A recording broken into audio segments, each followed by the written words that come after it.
దేవుని యొక్క అతి శ్రేష్టమైన నామంలో కూడి ఉన్న ప్రతి ఒక్కరికి ప్రభు పేరిట అందరికీ వందనములు, అలాగనే శుభదినము తెలియపరుస్తూ ఉన్నాను.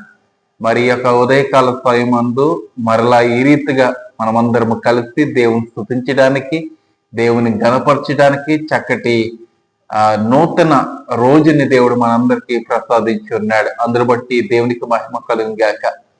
ఒక రోజును మనము సృష్టించలేము, ఒక గడియ వెళ్ళిపోయిన గడియ మరలా మనము చూడలేము, తీసుకురాలేము. అలాగనే దేవుడి యొక్క దినమందు మనకి ఇచ్చి ఉన్నాడంటే మన మీద దేవుడికి ఎంత ప్రేమ కలిగి ఉన్నదన్నది మనము తెలుసుకోగలము. ప్రార్థించుకుని వాక్య పరిచయంలోకి వెళ్దాం.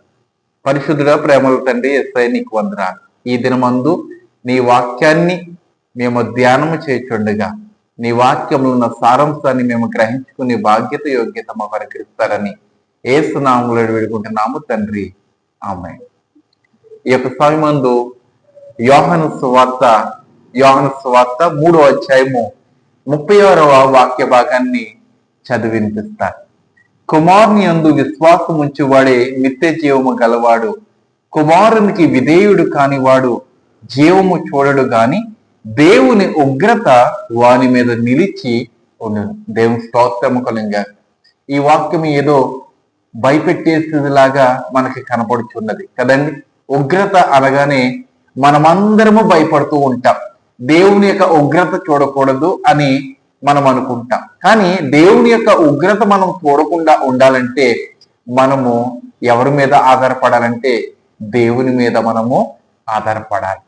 ఒక గ్రామానికి మరొక గ్రామానికి వెళ్ళడానికి, లేదంటే ఒక కాలువ ఉన్నదనుకోండి, ఆ కాలువ మీదకి ఒక బ్రిడ్జ్ ని వారు కడుతూ ఉంటారు. ఆ బ్రిడ్జ్ లో ఎన్నో మెటీరియల్ వాడుతూ ఉంటారు. ఇనుము వాడతారు, అదే రీతిగా కాంక్రీట్ వాడతారు. మరి ఆ వారధి చక్కగా బలముగా ఉండాలంటే మరి ఆ యొక్క సిమెంటు అలాగనే ఆ లోపల ఉన్న ఇనుము చాలా ఉపయోగపడుతూ ఉంటారు. అలాగనే ఆ పరలోక రాజ్యానికి మనం అందరం వెళ్ళాలంటే వారధిగా ప్రభువుని యేసుక్రీస్తు మనకున్నారు. దేవుని స్తోత్రము కలుగును గాక. ఈ లోకంలో ఏ మనుషుడు చేయనిది ఆ పరమందున్న ఆ ప్రభులు వారు మనుషుని యొక్క రూపము ధరించి మన కొరకు ఆయన మరణము పొంది ఉన్నారు. ఆయన యొక్క చివరి రక్తపు బొట్టి చుక్క ప్రతి ఒక్కరి కొరకు, ప్రతి పాపములు చేసిన ప్రతి ఒక్కరి కొరకు ఆయన కార్చి ఆయన చక్కటి మాదిరిని చూపించి ఆయన పరలోకానికి వెళ్ళి ఉన్నాడు. అయితే అటువంటి వ్యక్తి మీద, లేదంటే అటువంటి ప్రాముఖ్యత కలిగిన ఆ రక్షకుని యందు మనము గురి పెట్టినట్లయితే ఆ పరలోకానికి చేరే అవకాశము మనకుంటుంది. అలాగనే ఆ ఉగ్రతను చూడలేని ఏమండి, ఆ ఉగ్రత చూడకుండా చక్కటి పరలోకము చేరి ఆయనను స్తుతించడానికి చక్కటి అవకాశము దేవుడు మనకి అనుగ్రహిస్తాడు. కుమారుని యందు విశ్వాసం ఉంచేవాడే నిత్య జీవము. మీరు విశ్వాసము ఉంచాలి అని ఖండితముగా చెప్పట్లేదు, కానీ మీరు విశ్వాసం ఉంచిన ఎడల నిత్య జీవము పొందుకుంటారు. ఏమండి, ఆయన ఎవరిని బలవంతం పెట్టట్లేదు. ఒకవేళ బలవంతము పెట్టేలాగా దేవుడు ఉన్నాడంటే మనల్ని ఎప్పుడో రోబోలాగా ఆయన సృష్టించుకుని, కానీ మనకు ఆలోచించే శక్తి ఇచ్చాడు, స్వతంత్రం ఇచ్చాడు. ఏమండి, ఎన్నో విధాలుగా మనందరికీ ఎన్నో విధాలుగా ఆయన ఎన్నో కల్పిస్తూ ఉన్నారు. బలవంతం పెడితే ఏమండి, అది మతము కాదు. ఎంతో మంది బలవంతం పెడుతూ ఉన్నారు కదండి. ఆ విషయాల్లోకి నేను వెళ్ళను, కానీ మరి మన యొక్క ధ్యానాంశము జీవానికి వారధిగా ప్రభువుని యేసుక్రీస్తే మనకున్నారు. అయితే ఆయన యందు విశ్వాసం ఉంచిన వారు నిత్య జీవం వెళ్తారు. ఒకవేళ కుమారుని యందు విధేయుడు కానివాడు జీవము చూడడు. అనగా మరలా మనకి ఒక జీవం ఉంటుందండి. ఇప్పుడు జీవిస్తున్న జీవము ఇది శాశ్వత కాలము మనకి కాదు. ఒకనొక దినమందు మనము మరణమవుతాం. ఒకవేళ 70 సంవత్సరాలు, లేదంటే అధిక బలం ఉన్న ఎడల 80 సంవత్సరాలు. అలాగే మనం ఈ యొక్క లోకంలో జీవిస్తాము. ఆ యొక్క జీవనం అయిపోయినాక మరలా జీవిస్తాం. మరలా జీవించడం అంటే ప్రభువుని యేసుక్రీస్తుతోటి మనం జీవిస్తాం. ఆ 1000 పరిపాలన, అలాగనే నూతన యెరూషలేము, నూతన ఆకాశము, నూతన భూమి అని ప్రకటన గ్రంథంలో మనకి పొందుపరుచున్నది. దేవుడు ఏదైతే మాట చెప్పాడో దాని ప్రకారంగా ఆ యొక్క వాగ్దానంలో మన పట్ల ఆయన జరిగించాలని ఆశపడుతున్నాడు. అయితే దేవుని యొక్క ఉగ్రతను ఎప్పుడు వస్తుందంటే, దేవుని యొక్క ఉగ్రత 1000 పరిపాలన ముగించిన తర్వాత సాతాను యొక్క క్రియలు బట్టి, సాతాను యొక్క అనుచరులతోటి మరి ఎవరైతే పాపంలో మృతి పొందారో వారు మరి ఆ శిక్షలో పాలు పొందుకుంటారు, ఆ ఉగ్రతలో పాలు పొందుకుంటారు అన్నమాట. అయితే ఈ యొక్క ఉదయకాల సమయం ముందు ఈ వాక్యాన్ని బట్టి మిమ్మల్ని భయపెట్టడం లేదు, కానీ దేవుని యొక్క జీవంలో ఉండాలని, దేవుని యొక్క వారధిలో మీరు ఉండాలని, మరి దేవుని యొక్క బలము పొందుకోవాలని ప్రభుపేట మీకు విజ్ఞప్తి చేస్తున్నాను. అదే రీతిగా ఇక్కడ 3వ అధ్యాయము 16వ వచనం మనందరికి తెలుసు. అయితే ఇంకా 5వ అధ్యాయం ఈ గ్రంథంలో, ఈ యొక్క సువార్తలోనే, యోహాను సువార్తలోనే 5వ అధ్యాయము 24వ వచనాన్ని ఒకసారి మనం చూసినట్లయితే, నా మాట విని నన్ను పంపిన వాని యందు విశ్వాసం ఉంచువాడు నిత్య జీవము గలవాడు, వాడు తీర్పులోనికి రాక మరణంలో నుండి జీవంలోనికి దాటి ఉన్నాడని మీతో నిశ్చయంగా చెప్తూ ఉన్నాను. దేవుని స్తోత్రం కలుగుగాక. ఈ వాక్యం వింటున్న సహోదరుడా, మరి మనము జీవంలోనికి రావాలంటే ఆ మరణాన్ని, అనగా ఆ రెండో మరణాన్ని రుచి చూచకుండా, ఏమండి, ఆ రెండో మరణంలో ఉంటే ఇంకా సాతాను యొక్క బంధకంలో ఉన్నట్టే. ఏమండి, ఆ యొక్క సాతాను యొక్క క్రియలు చేసిన వారు మాత్రమే ఆ యొక్క రెండో మరణాన్ని వారు పొందుకుంటారు. మరి వాక్యాన్ని బోధిస్తున్న వారు కానీ, దేవుని యొక్క మందిరానికి వెళ్తున్నారు కానీ వారు విశ్వాసులైనా, అయితే వారు ఆ యొక్క ఉగ్రతలో ఉండరంటే ఉంటారు. ఒకవేళ అపనమ్మకముగా చేసినట్లయితే, ఒకవేళ దేవుడిని నిజముగా తెలిసి కూడా పాపం చేసినట్లయితే వారు నిత్య నరకగ్నులకు వెళ్ళిపోతారండి. ఉగ్రతను చూస్తారు. దేవుని యొక్క మందిరానికి వెళ్ళిపోతేనే సరిపోదండి, దేవుని యొక్క పాటలు పాడితేనే సరిపోదండి, దేవుని యొక్క వాక్యము బోధిస్తేనే సరిపోదండి. దేవుని పట్ల విధేయత కలిగి ఉండాలి. దేవుడు ఏ మాదిరి చూపించినాడో ఆ మాదిరి ప్రకారముగా ఈ లోకంలో మనం జీవించాలి.